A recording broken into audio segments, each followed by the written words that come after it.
Zdravo, draga moja vibraciona bića. U ovom videu pričam o prioritetima. U mojim videima uglavnom pričam o tome kako ja koristim afirmacije i ponavljanje jedne afirmacije do osjećaja prirodnosti. To je kod mene teklo tako što sam prvo otkrila osjećaj prirodnosti kao takav. To sam otkrila putem meditacije prvo, pa putem praćenja senzacija u svom telu pri povezivanju sama sa sobom, pri mišljenju raznih misli, da li pozitivnih ili negativnih. Pozitivne misli su misli koje mi prouzrokuju prijatna osjećanja, negativne misli su misli koje mi prouzrokuju neprijatna osjećanja. Ne postoji sad neka svetska podela na pozitivne i negativne misli. Ako sam ja u stanju, uznemirena, bespomoćna, osjećam se kao žrtva, za mene je pozitivna misao da se naljutim, da se razbesnim, jer se tako penjem uz emocionalnu skalu. Tako da želim da razjasnim tu podelu svoju na pozitivne i negativne misli. Pozitivna ili negativna misao je uvek u trenutku. Ne postoji misao koja je uvek pozitivna, misao koja je uvek negativna. Od čega zavisi to da li je tvoja misao u ovom trenutku pozitivna ili negativna, zavisi od tvojih emocija. Da li su u ovom trenutku, kada misliš tu misao, prijatne ili neprijatne. Primer, ja sam jako gladna, nisam jela ne znam ja koliko i obično kada mislim na, recimo da volim da slikam, obično kada mislim na slikanje, ja obožavam tu misao, obožavam te ideje, obožavam sve. Međutim, sada kada mislim na slikanje, osjećam nelagodnost, osjećam odsutnost, osjećam nepovezanost, osjećam se uspaničeno, uznemireno. A kada pomislim na to da jedem u tom trenutku, osjećam se bolje, osjećam se dobro. Tako da ista misao o slikanju u jednom trenutku, kada su sve ostale moje potrebe podmirene, kada sam inspirisana da to radim, ta misao je pozitivna. U drugom trenutku, kada su mi prioriteti drugačiji, ta misao je negativna. To sve govorim da bi se vratila na prioritet. Prioritet su prioriteti. Zašto je bitno posmatrati uvek sebe? Što kaže Anthony de Mello u svojoj knjizi Svesnost, mislim da se tako zove knjiga. Tu knjigu sam bukvalno našla na tezgi, na pijaci. Ja ne znam kako sam uspela da je upecam, pošto je nisam videla posle ni u jednoj knjižari, ni nigde drugde. Odlična knjiga od Anthony de Mello koja se zove Svesnost, gde on priča o konstantnom posmatranju svojih unutrašnjih procesa, ali da ne bismo zvučali komplikovano bez potrebe, posmatranje toga kako tvoje misli utiču na to kako se osjećaš. Posmatrati to kako prouzrokuješ senzacije u svom telu onime na šta obraćaš pažnju.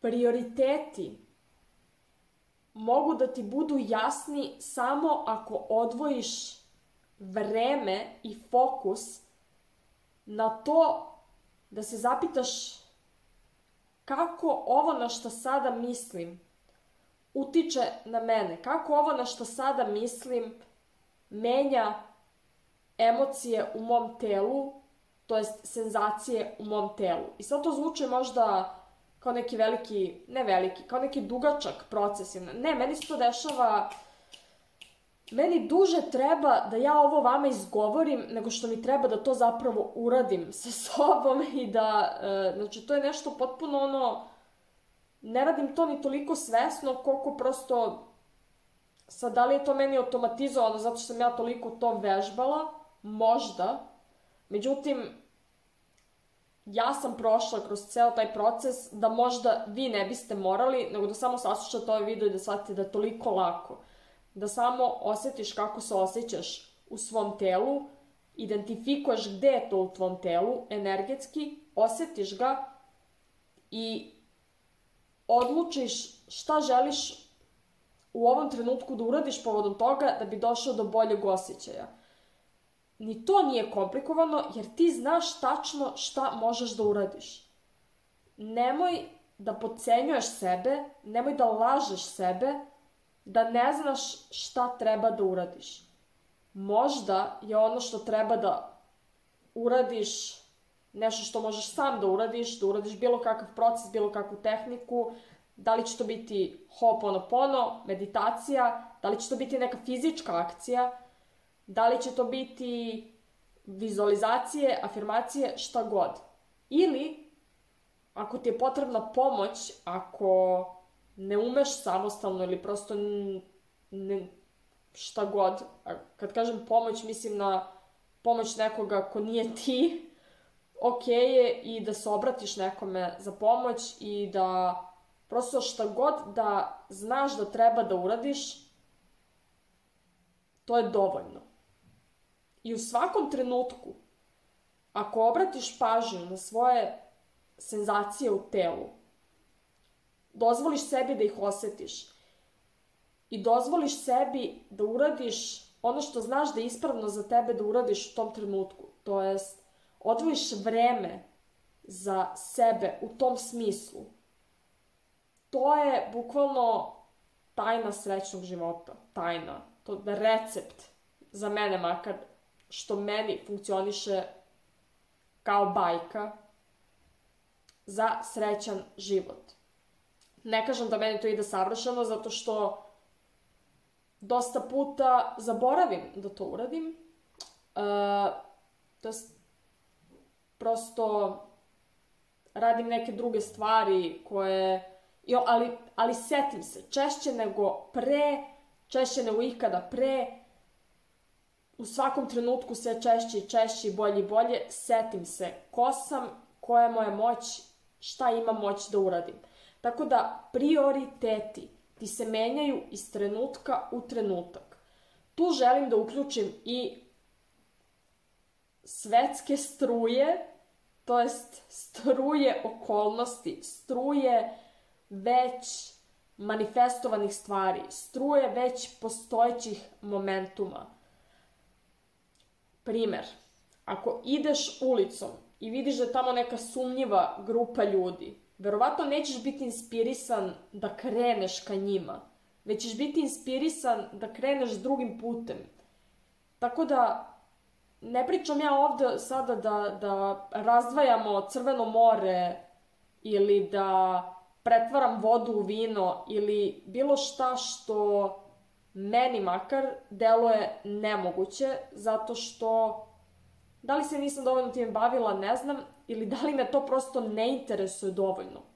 Mene interesuje najlakši i najbrži i najbolji, najzabavniji mogući put ka onome što želim sada. Ako neko želi da razvaja Crveno more ili da pretvara vodu u vino, ok, to je tvoj prioritet i super, ti manifestuj to. Poštuj svoje prioritete, poštuj sebe, poštuj ono što je tvoja iskrena želja dovoljno da izdvojiš vreme da shvatiš šta je tvoj prioritet zapravo.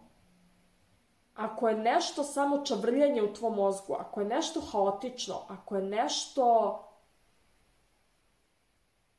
naporno, to verovatno nije tvoj prioritet u ovom trenutku.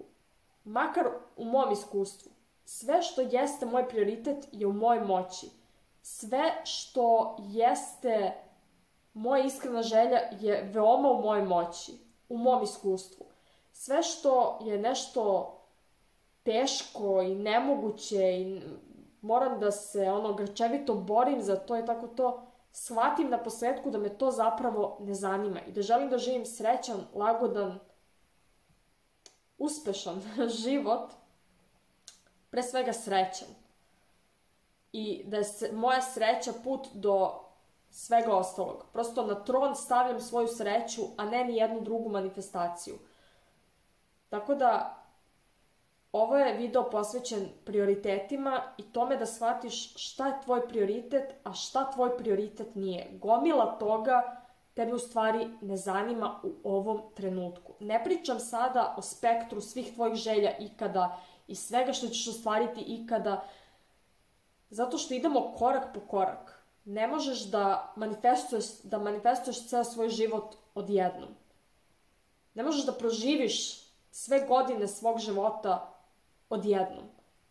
Proživljavaš ih kako dolaze, proživljavaš ih sekund po sekund, trenutak po trenutak. I ako u svakom tom trenutku dozvoliš sebi da posmatraš svoje misli i kako to utiče na tvoje telo i da odlučiš da se povežeš sa sobom i da